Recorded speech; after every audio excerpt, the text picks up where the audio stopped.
Salve pessoal, então para fechar aqui o capítulo 5, né? A gente já viu aí os dispositivos semicondutores, o processo de dopagem que, que é feito aí para obter o semicondutor tipo P e o semicondutor tipo N, né? Agora a gente vai ver aqui algumas aplicações. A primeira aplicação acontece quando simplesmente eu junto um semicondutor desse tipo P com um semicondutor tipo N. A gente já viu ali que o semicondutor tipo N ele tem um excesso ali de carga negativa de elétrons, né? E aí você vai ter aí uma difusão desses elétrons do semicondutor tipo N para o semicondutor tipo P. E o buraco, né, a gente já viu, é a falta do elétron, né, seria uma carga positiva.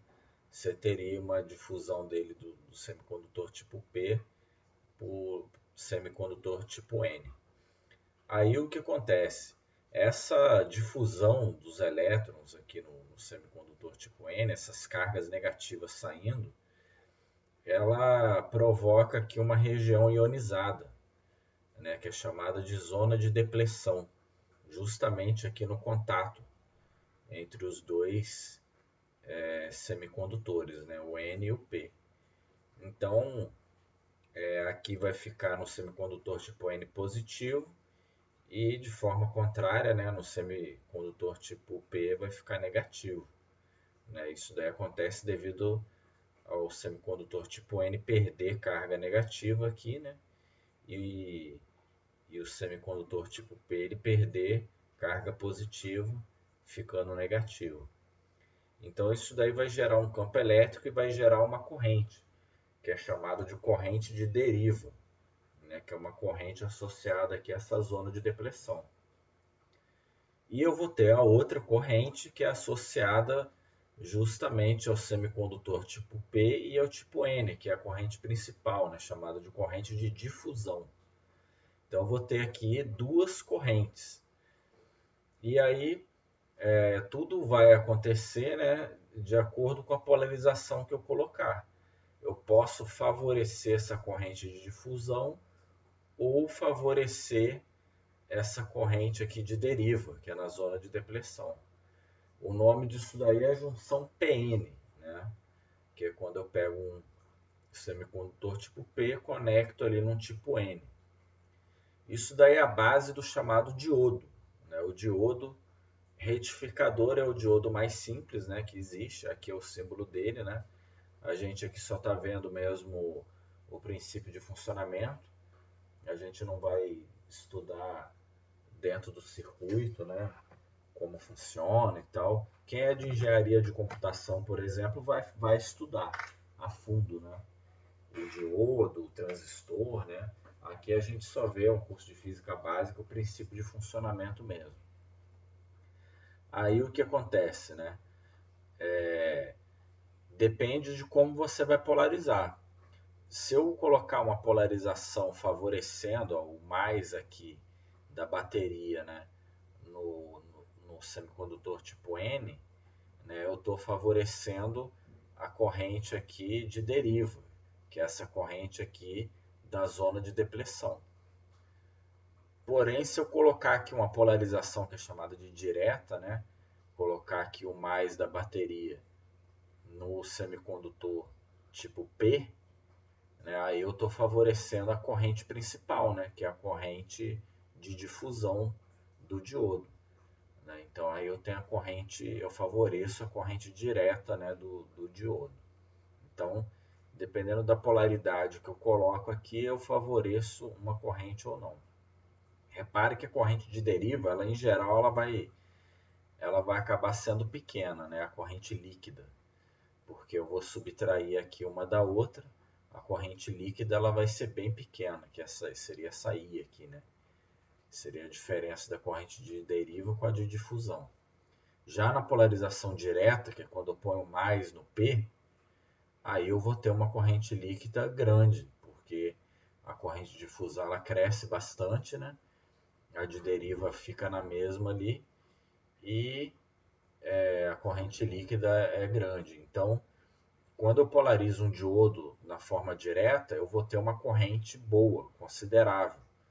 Já se eu polarizar ele contrário, a corrente ela é muito pequena, né? Então, isso daí a gente pode ver nesse gráfico. Quando eu polarizo ele diretamente, né, no diodo de forma direta, eu favoreço a corrente de difusão. E quanto maior a voltagem que eu colocar, mais corrente eu vou ter.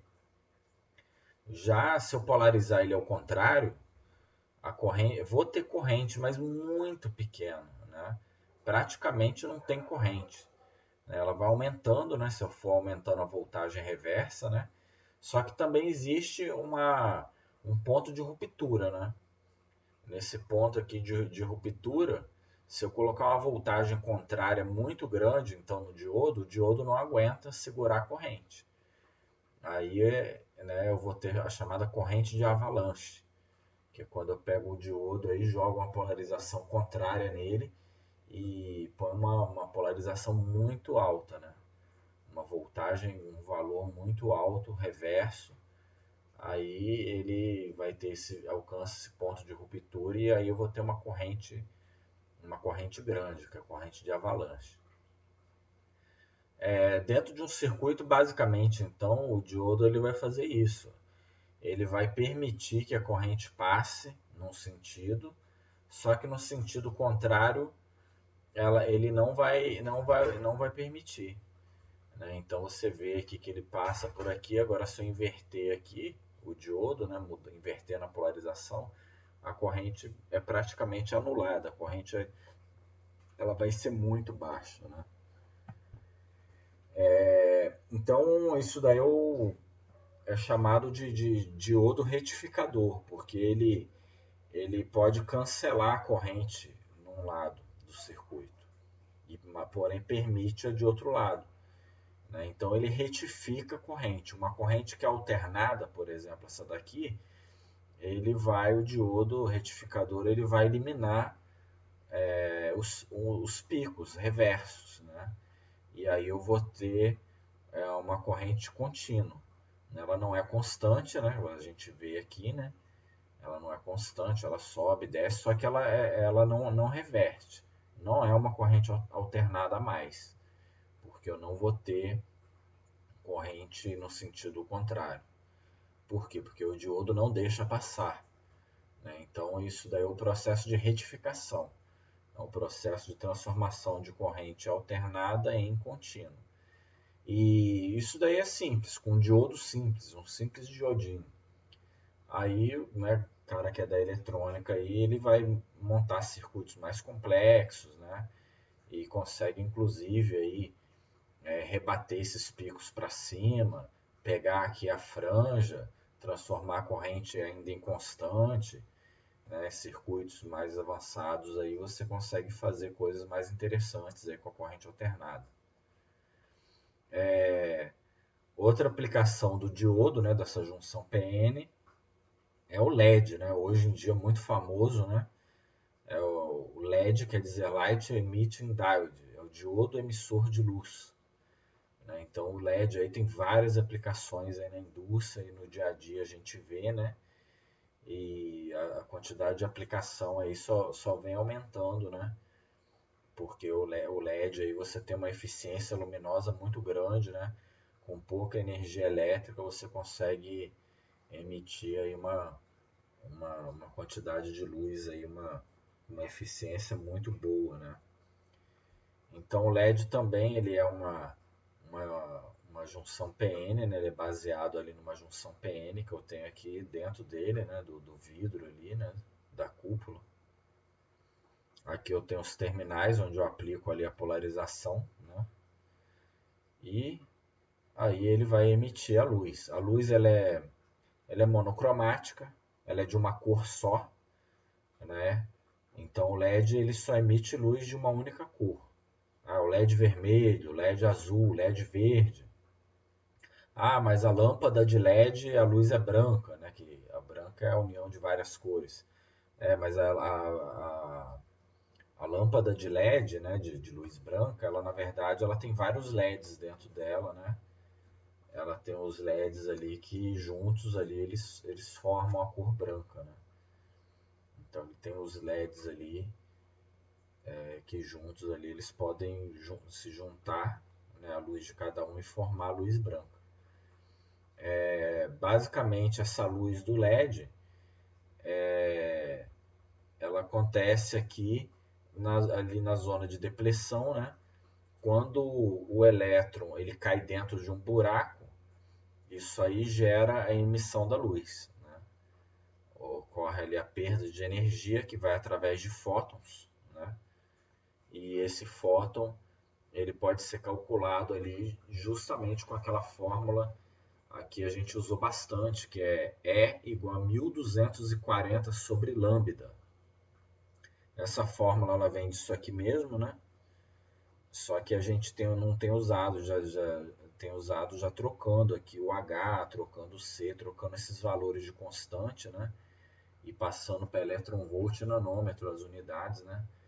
Essa fórmula aqui da energia emitida é igual a 1240 sobre lambda, lá da física quântica. A gente vê desde do controle remoto, né? Você quando você aperta o botão, acende uma luzinha aqui para indicar que você apertou o botão, né? É só para isso mesmo, indicar que você apertou o botão. Painéis, né? De rádios relógios, displays, né? Então isso daí já são aplicações mais antigas de LED, né? Isso daí já é o LED sendo aplicado há muitos anos atrás, né? Hoje em dia a gente tem LED de praticamente todas as cores, né? E aqui uma outra aplicação, né, mais contemporânea é a televisão de LED, né? Aqui você tem minúsculos LEDs, né, na tela e é uma televisão muito econômica, né? As outras duas gerações, né, dessas TVs finas, né? A LCD e plasma, né? Então o LED ele tem principalmente a eficiência energética muito grande, né? Ela consome bem menos energia elétrica que os outros modelos e além disso ela é leve, né? Se você pegar uma televisão LCD, por exemplo, que ainda é vendida bastante aí no mercado, você vai ver que ela é pesada pra caramba. Se você pegar uma de LED do mesmo tamanho, você vai ver que ele é bem mais leve, né? Monitor também, a mesma coisa a gente pode falar aí para monitor, né? Hoje em dia são feitas já televisões enormes, né? Caras, né, também. Outra aplicação também mais recente e muito importante são as lâmpadas, né, de LED. A lâmpada de LED hoje em dia ela vale muito a pena. Antigamente era usado o fenômeno da incandescência, né, que você passa uma corrente muito alta aqui no filamento de tungstênio e a temperatura alta, né, 3.000 graus, aí fica pelo menos aquele filamentozinho. Aí ele começa a emitir luz visível, né? De acordo com aquela fórmula lá que vocês usaram lá no cálculo das estrelas, né? Do capítulo 4. Aí essa lâmpada ela foi trocada por fenômeno da fluorescência, né? Que é descarga elétrica dentro de um gás. E hoje em dia essa lâmpada fluorescente já está sendo trocada aí pela LED, né? Não vale a pena você ter lâmpada fluorescente, né? Vale a pena trocar por LED, né? Você vai ter uma economia aí na conta de luz, né? E ela teoricamente dura mais, né? A gente sabe aí que na prática aí tem umas lâmpadas de LED bem ruins, né? Que estragam rápido, feita aí com má qualidade, mas em geral ela dura mais e economiza mais energia elétrica também. Aqui alguns exemplos de lâmpadas de LED também, né? Aqui uma comparação da eficiência energética, né? Lâmpadas aí que produzem a mesma iluminação, né? uma incandescente de 60 equivale a uma fluorescente de 13 a 15 watts, né? 15 watts mais ou menos. E equivale a uma LED de 8, mais ou menos, né? Mas você pode colocar aqui uma faixa de oscilação, né? Porque depende também um pouco do fabricante, de alguns outros fatores aí. Mas você vê aí que praticamente metade aí da fluorescente, né? Quando a gente passou de incandescente para fluorescente, você teve uma economia de 4 vezes, né? Que caiu 4 vezes a potência e agora cai para metade quando você usa LED. Então a economia ela é muito grande aqui de quilowatt-hora, né? 1 kWh hoje em dia está mais de R$ 1. Então uma lâmpada dessa aí gastaria, por exemplo, 3.200, fluorescente 767, a LED gastaria 329 reais, assim, se a gente arredondar o quilowatt-hora para R$ 1, que está quase isso mesmo. Outra questão é a durabilidade, né? A durabilidade de uma incandescente é pequena, né? Tem que trocar o tempo todo. Fluorescente ela já dura mais, né? E a de LED ela tem uma durabilidade média aí bem maior também do que as outras duas. A economia é muito grande, né? E aqui uma emissão equivalente, né, de CO2 aí devido à eficiência energética dela, né? Também dá uma eficiência da mesma magnitude aí também, né? Você estaria economizando aí também nessa questão aí de emissão, visto que boa parte aí da energia elétrica é feita em termoelétricas, né? Que acabam liberando esses gases. Então, se fizer uma conta proporcional, ainda você ajuda aí o meio ambiente. Aqui algumas imagens aí de LEDs, né? China, Japão, né? Eles usam muito, né, o LED, né? É muito bonito, né? Você vê nos prédios, vê nos parques, né? Você vê os LEDs espalhados, né? Fazem imagens muito bonitas mesmo e são feitas aí em festivais, né? Usado em festival. Outra aplicação aqui que a gente vai ver também do semicondutor é o transistor. No caso do transistor, é a união de três semicondutores. Ou você pode associar eles assim, um N, um P e outro N, ou um P, um N e outro P. Então aí você tem 3 semicondutores, o NPN ou o PNP. Aí você tem aí o transistor. Basicamente, né, de forma simplificada, né, o funcionamento do transistor, você aplica aqui uma polarização na base, né, na base do transistor, e aí você consegue regular a corrente que passa entre o coletor e o emissor, através da polarização aqui da base. Agora a aplicação disso ela é vasta, né? Principalmente nos chips. Então todo dispositivo aí que usa chips, microchips, né? Celulares, notebooks, eles usam esses transistores minúsculos, né? Um chip, ele é uma união aí de milhões de transistores minúsculos, muito pequenos, né? Então, de dimensões micrométricas, né? É um metro aí dividido por 1 milhão. E também outro uso aí que vale a pena falar também é a questão da amplificação, usada em amplificadores, né? Aqui a gente vê, né, a junção, né? Esse aqui é um transistor NPN. Você tem aqui o emissor e o coletor, eles são os dois aí do tipo N. A base aqui é do tipo P, né? E você aplicando aqui uma polarização, uma voltagem aqui na base, você regula a corrente que passa aqui entre o coletor e o emissor.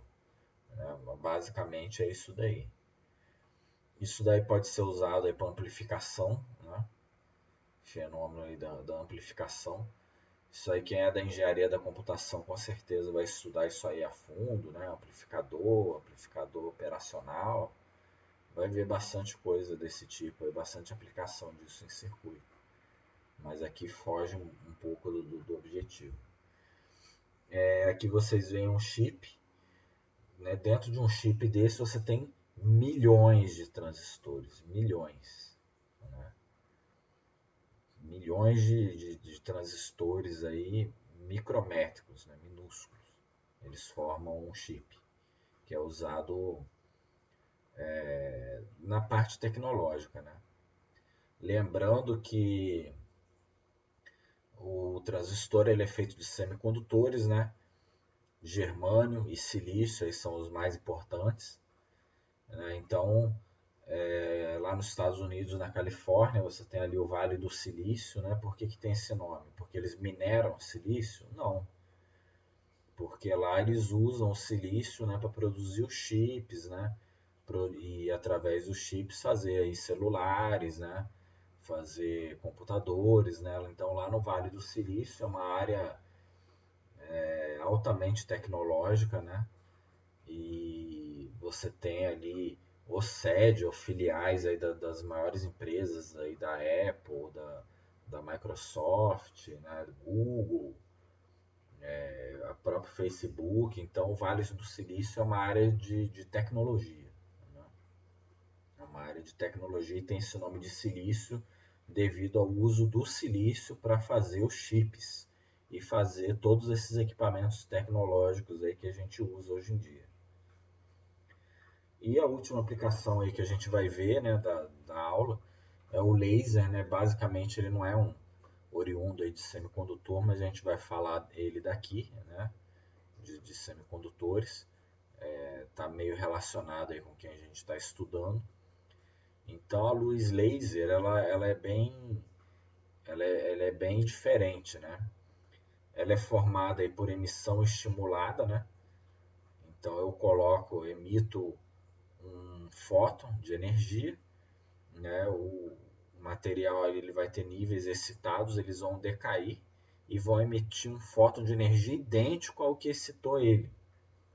Então eu vou acabar nesse processo, né, tendo ondas idênticas, né, fótons idênticos, com a mesma frequência, mesmo comprimento de onda, né, que é consequente, e ainda com alto grau de coerência.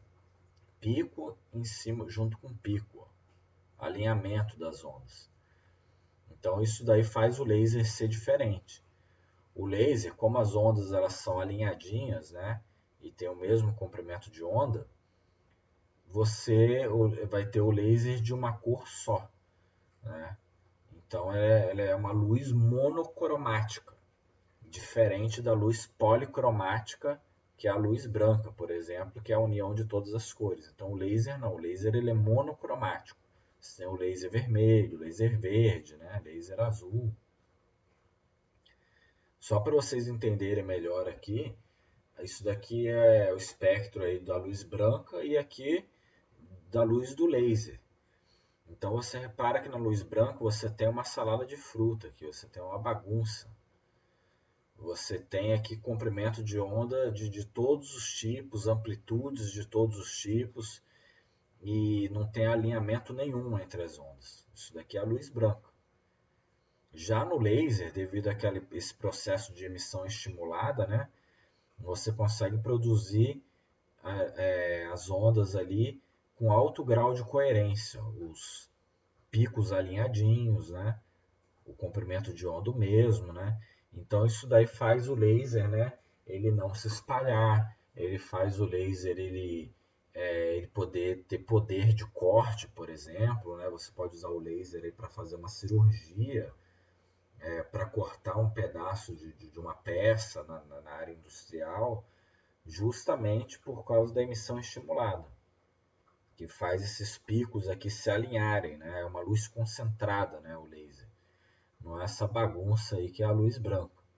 Então é bom, né, que a gente está falando aqui, LED, laser, transistor, chip, né? Tudo isso daí é alta tecnologia, com certeza na vida profissional aí vocês vão ter contato com essas coisas, né?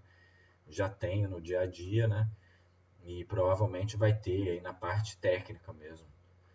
O laser né, tem várias aplicações, né? Desde discotecas, né? Até cirurgias, né? Utilizado, né? E na área industrial também.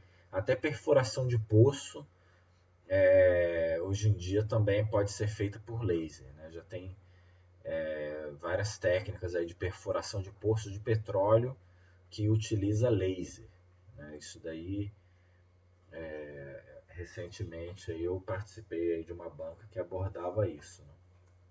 De uma banca de TCC, por exemplo. E por último, né, a gente falou o tempo todo aí de semicondutores. Vale comentar aí que ainda existe aí a quarta categoria, né, que é a categoria dos supercondutores, né?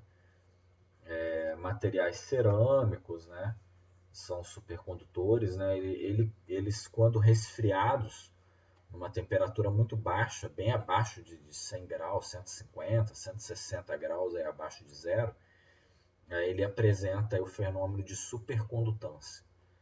E aí uma das características desse fenômeno, né, além de transmitir energia elétrica sem perda, é o fenômeno da levitação magnética, né? Então isso daí tem o nome de efeito Meissner, né?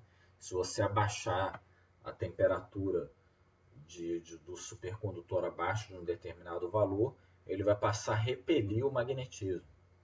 Então isso daí é usado nos trens do tipo maglev, né? Que existem no Japão, que existe na China, né? Esses trens aí, eles flutuam sobre trilhos, né? Eles flutuam aqui sobre trilhos e para que isso ocorra, você tem que refrigerar aqui numa temperatura muito baixa, né? O trem ali para ele poder flutuar, né? E isso daí que daria o gasto, né? A parte financeira e da manutenção do trem seria a principal seria essa, né? Porque uma vez que ele flutua sobre trilhos, ele não tem atrito, então a economia de combustível é grande porque não tem atrito. Porém, ele tem esse custo aí de você manter essa temperatura muito baixa, né? E esses trens aí do tipo maglev, eles são bem velozes, aí facilmente eles atingem aí 500 km por hora, né? Só para lembrar, um avião comercial aí, ele voa 800 km por hora. Um maglev, ele ultrapassa facilmente 500 km por hora, né? Então você consegue fazer uma viagem de forma bem rápida e com ele bem eficiente também, né? Porque num trem você não tem toda a burocracia que você tem no avião, né? Um avião, para você entrar dentro do avião e descer dele também pegando sua bagagem, né? Você demora mais algumas vezes com esse tipo de procedimento do que o próprio tempo de voo, né? Pegando bagagem, despachando, aguardando, entrando, né? O trem não, você já entra com a sua mala, senta ali, ele já sai. Então é um meio de transporte aí bem interessante aí o maglev. Então é isso daí, pessoal.